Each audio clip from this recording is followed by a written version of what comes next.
Hello and welcome. This is my Thursday night football selection.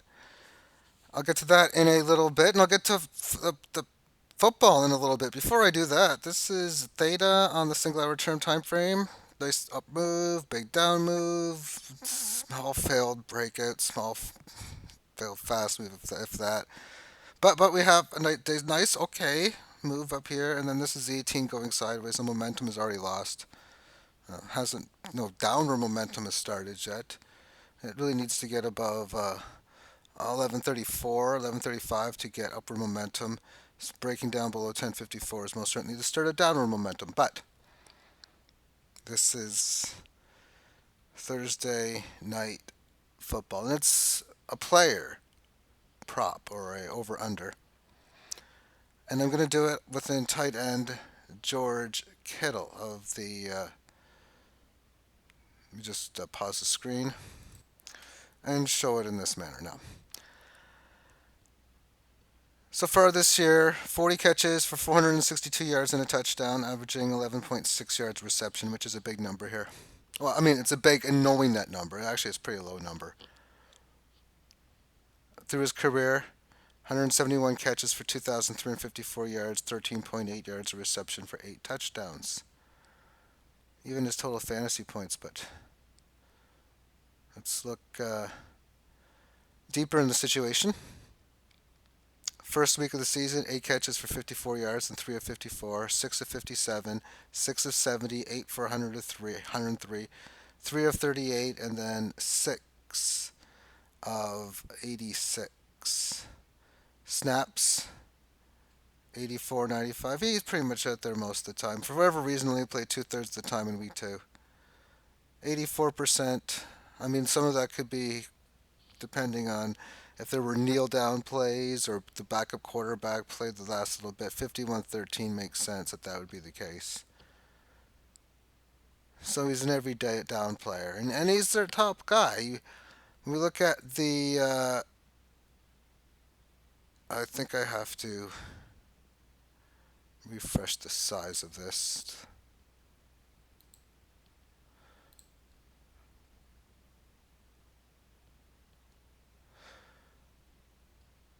Or was it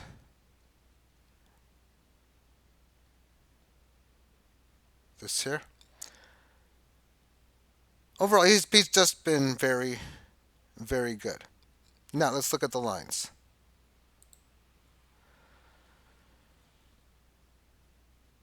We see 67.5 yards over under, 5.5 catches.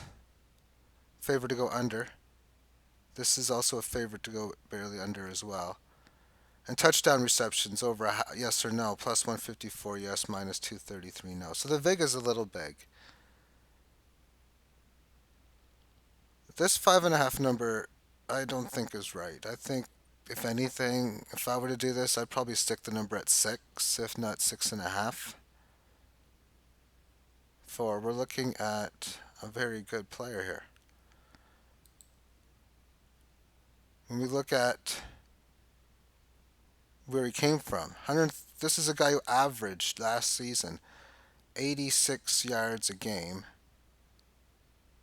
5.5 receptions a game. Well, then that should be right. Well, shouldn't it? No, it's not 5.5. 5.7 this year. But as we look at the numbers, how many times has he been over 5.5? Well, we see week 2 against Cincinnati, he had 3 catches, and in week 7 against Washington, he had 3 catches. So I don't know how good your math is and counting. I count 7 games, and I can subtract 7 minus 2, so he's 5 times. And I can count 5 times worth at least 6 as well. 5 and 2.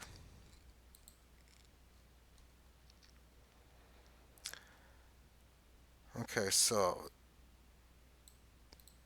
last season, one of his first 9 games last year, he had 6 catches or more. 6 of his last 7 games, he had 6 catches or more.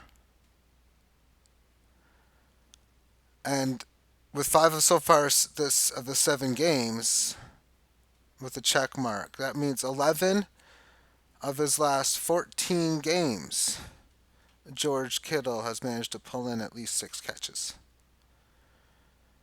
12 and 11 overall since last year. But last year was his breakout year, and the second half of last year was that as well. When we look at the previous tight ends against the Arizona Cardinals, Evan Ingram, 5 catches for 6 yards, most certainly a disappointing number to only be at 5. Austin Hooper, a very good tight end, 8 of 117. Cincinnati's having dysfunctionalities within their tight end position, and you really have to go Eifert and Uzomah together. Collectively, 4 catches for 30 yards. Will Disley having had a great year on injured reserve right now, but while he was playing, and then 7 catches for 57 yards. The veteran Greg Olson for Carolina, 6 of 75. Mark Andrews having a good year, 8 of 112. TJ Hawkinson, 6 catches for 131. So therefore, this season, in 1, 2, 3, 4, 5 of the 7 games, the lead tight ends have managed to get at least 6 catches against them. So when I look at the mathematical odds, I realize at 112, what percentage of the time do I need to be right? And this is a really easy calculation. Because what I'll do is I'll flip that number. I'll go like this. I'll go 2.12.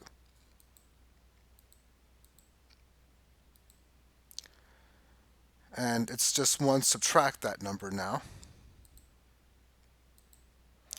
So I have to be right at least 52.8% of the time, just to break even when I'm making a call on a line where my payout is minus 112. I do like this price much better than the over on the yards of 67.5, although there's probably value in that. So 154. What percentage of the time does he need to get a touchdown? I'll go 2.54. 39.3%. 4%. So at least 40% of the time, if you're like, oh, I'm 47% confident, then it's a good bet. And it's not uncommon for me to look at situations for me to find a bet I don't think is going to win, but it's worth betting. If I get a plus 750, which is like 8.5, because I take 7.5 and add 1, and I go like this, 11.7%. Well, if I'm 25% confident that's going to happen, that's a huge play. But I also realize there's a 75% chance I'm going to lose. But it's all about playing the numbers games. Because if I make that bet 100 times and I win 25, oh my goodness, my profits would be sick. And when they have so many different lines available, just trying to find the plays, which is why I've been overwhelmed this last couple of weeks to think, okay, the New England Patriots are superior favorites. So, let's do some bonus coverage. Let's handicap that game because I'm having a very difficult time within that game. I don't think I can't find a play on it. Before I do that, I just want to take a look. I got some small plays on tonight's game. Okay, that's fine. Pittsburgh's up 2-0. Toronto's tied at 1. That's okay. A lot of these games haven't even started yet. One of them is Washington. That's my best opinion play. But that's Washington win by 2 goals or more. Still early in the game. We're looking at New England, who are favored by about 3.5 to 4. And it's a very, very interesting situation. What's the free pick? Right now, my opinion's on Baltimore, but not really. You got, New England. The setup as New England. Let me just make that so I can read it. The setup has New England has been Has New England been tested this year on the defensive side of the ball? Question mark. With NFL teams, yeah, and they've crushed them, but they've had lower-end competition. So far, the Patriots are putting up historic numbers defensively. No one's really talking about it. At least you're talking a bit about it. But many pundits claim that they've yet to face a real offense. Well, I've been saying that too, but then there's still. I really want to see how the test will work. Baltimore's. I mean, there's a damn good defense, but this is the best offensive team they're playing. Baltimore's versatile pivot, Lamar Jackson, definitely is a challenge for any team, but I still believe the Pats unit will be more than up for it. Note that Baltimore may be 5-2, but its schedule certainly hasn't been a murderer's row to this point.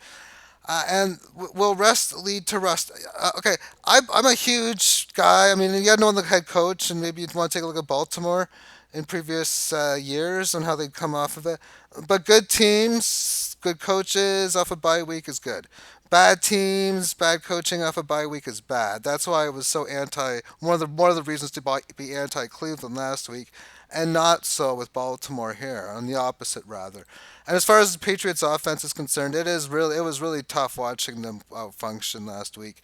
I mean, it was really a robust game managing performance by Tom Brady, which is fine for what they got. They could win the Super Bowl with it, but they might need to do a bit more. Anyway, the Patriots are pounding out convincing wins each and every week, but the Ravens also could be a bit flat here after their bye week. From a situational standpoint, this one sets up well, surging New England, in my opinion. I don't see any team coming out flat against New England. Not This should not happen. At least that shouldn't be, if you know what I mean. Teams aren't going to overlook them. Okay, so that's the free pick. Let's give you my free pick. Although right now, as I stated, it is very difficult right now for me to have a major lean in any one of the two sides. New England, it has been covering game after game and game. The big rule is never go against New England in New England, but this is not in New England. Okay, hopefully these technical difficulties are fixed now, but New England coming in 8-0, undefeated, 4-0 on the road. Two games to the over, six to the under, 4-3 the over under for Baltimore. 5-2 straight up, 2-5 against the number, however, and 2-1 at home. Recent meetings, New England winning in 2016. So it's been a while since these teams have been playing. It's 3 years now. And New England has won three in a row after Baltimore won two before that, and New England won two before that, then Baltimore, then New England at least two after that, or before then. And New England has just been destroying every single team as it goes. Baltimore coming off a win in Seattle 30-16. Against Cincinnati, defeating them 23-17. This is Cincinnati's up there with Miami as one of the worst winless teams out there. Pittsburgh 26-23, barely getting by, and the X means they did so in overtime. They lost to Baker Mayfield. Yikes, that's a pretty bad sign. This is why they're bad against the number with that win here. And even the Cincinnati win, another win where they didn't cover. Kansas City gave them a go. I mean, you look at a game like, oh, Pittsburgh, you win 26-23. Yeah. I mean, that's not. But they only lost by five to KC. I was talking about coming to Buffalo this week, as they got their asses destroyed. That the best game I thought Buffalo played with the one loss schedule was the loss to New England, and everyone else is like, yeah, they beat a bunch of crappy teams. But they actually look good against New England because we can see here against New England, but only beat Buffalo. Buffalo only lost 16-10. Like, wow, impressive. They destroyed Miami and Washington. I mean, yada yada there. And this was a preseason game against Philadelphia. Actually, the Washington game was a preseason game as well too. And so we look at the statistics here. New England's offense averaging 5.5 yards a play. Baltimore's defense 6.3. New England not having difficult. This offense is really bad. It is really, really bad. Edelman, he's playing hurt, but he's still effective. Brady, damn, he's got a football IQ of a million, and he can still play okay, play good. I got a video coming out soon. I've already done it about quarterbacks, and his stats are okay. He's not great though. Offensively, to me, they're in shambles. Offensive line is definitely not looking so good. Sony Michelle having a difficult time. We can see New England averaging just 3.2 yards on the ground. That is a very, very low number. And Baltimore's run defense 4.3. It's nothing fantastic, but it's definitely pretty decent at the 4.3 number.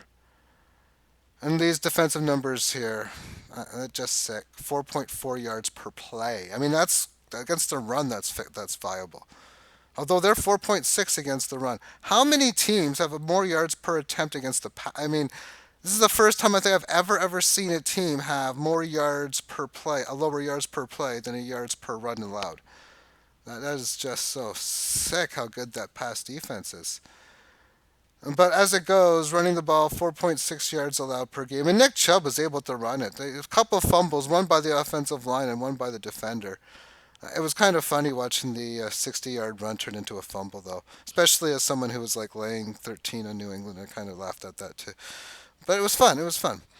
So it's able to run. You just got to hold on the ball because this New England defense can definitely force the turnovers. As far as on the passing game is concerned, we got New England quarterback rating of 92.3, but the pass defense here, I'll be in 37.3 on this side here. 81.7, that's usually really damn good, of course. I'm comparing it to New England. zero point 0.9 interceptions, well, we'll go to New England in a bit. 1.7 sacks, 7.4 yards per attempt. That's pretty good. And 59.4% yards per completion.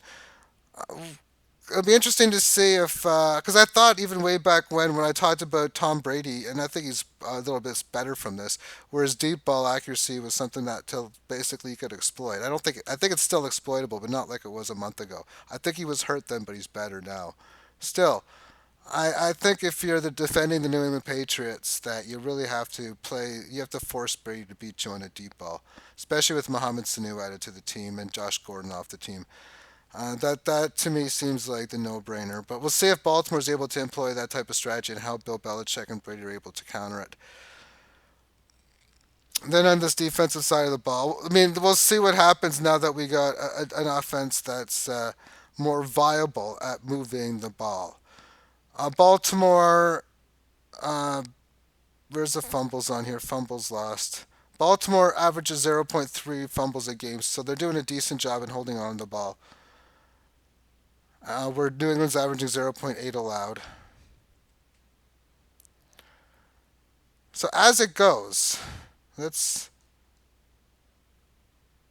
What I could do is take a look at what Baltimore, how they are against the bye week. So what I do for this is I look for past results on Baltimore, which is right here. And what you want to do is you want to see. Now, one of the easiest ones might be look for a statistical page that says how teams do after they come off the bye, or like bye week statistics. I don't know if there'd be one page that would have it. But we can see here that they were 6.5 point favorites against Cincinnati. They won 24-21, failing to cover the number in 2018. In the previous season, the 2017-2018 campaign, they had a bye week here also later in the season, and they came out with a 23-0 win in Green Bay as a 2.5 point favorite. 2016,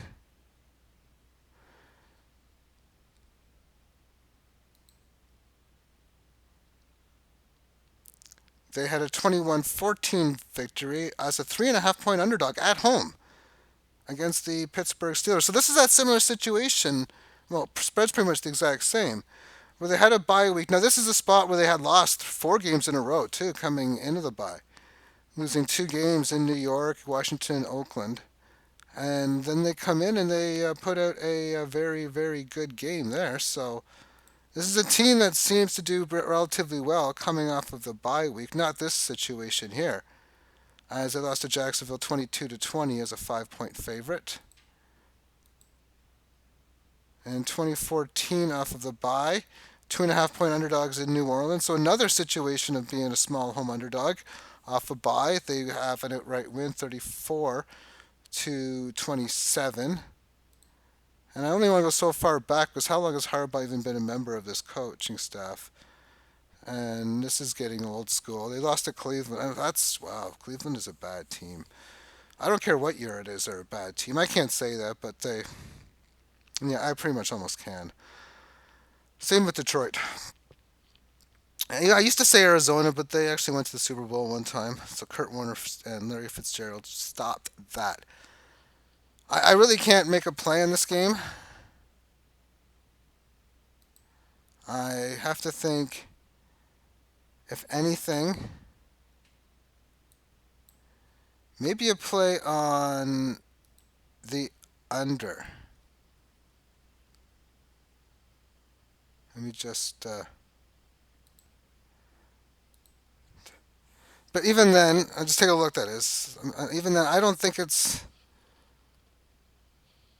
really worth the play.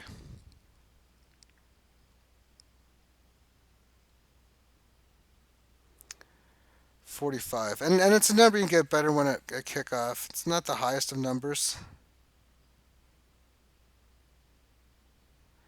but I do think it's going to be difficult for Baltimore to move the ball much. And turnovers, when you come to totals, it's more of a chance game. It's more of like a roulette wheel thing. Because it can hurt, it can really help or hurt an over or an under. And I don't know. I mean, if a turnover near midfield could be like, yeah, not much changes. It was first and 10 at midfield for this team. Now it's first and 10 for the other team. Okay, whatever.